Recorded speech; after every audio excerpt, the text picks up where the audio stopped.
কোস্টারিকার বিপক্ষে গোলশূন্য ড্র করে এবারের কোপা আমেরিকার যাত্রা শুরু করেছে ব্রাজিল। সেলেসাওদের হাতে এখনও বাকি আছে দুটা ম্যাচ। প্যারাগুয়ে ও কলম্বিয়ার বিপক্ষে জিতলে ব্রাজিলের হাতে সুযোগ থাকবে গ্রুপ চ্যাম্পিয়ন হওয়ার। অন্যদিকে এই দুই ম্যাচের একটাতে জিতলে একটাতে ড্র করলেও ব্রাজিলের হাতে সুযোগ থাকবে কোয়ার্টার ফাইনাল খেলার যোগ্যতা অর্জন করার। তাই পরবর্তী দুই ম্যাচে ব্রাজিল চাইবে নিজেদের সেরা ফুটবলটা খেলতে।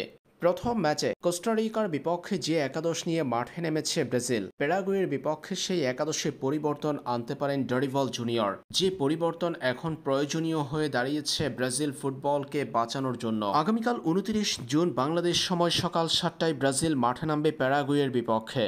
এই ম্যাচের আগে ইঙ্গিত পাওয়া গেছে ব্রাজিলের একাদশে পরিবর্তনের। জানা গেছে রড্রিগো গোয়েসের জায়গায় ব্রাজিলের একাদশে অন্তর্ভুক্ত হতে যাচ্ছেন নাম্বার 9 এন্ড্রিক। ব্রাজিলের বিখ্যাত নাম্বার 9 জার্সি পরে এবারের কোপা আমেরিকার যাত্রা শুরু করেছেন এন্ড্রিক। প্রথম ম্যাচে বদলি ফুটবলার হিসেবে মাঠে নেমে শেষ অংশে ব্রাজিলের খেলার গতি বাড়িয়েছিল এই তরুণ, তবে গোল আদায় করে নিতে পারেননি। জানা গেছে গুরুত্বপূর্ণ ম্যাচ তথা বাঁচা মরার লড়াইয়ে প্যারাগুয়ের বিপক্ষে এন্ড্রিককে শুরুর একাদশে নিয়ে দল সাজানোর পরিকল্পনায় ডরিভাল জুনিয়র। সেই ক্ষেত্রে ভিনিসিয়াস জুনিয়র ও এন্ড্রিকের দারুণ সমন্বয় দেখা যেতে পারে ব্রাজিলের একাদশে।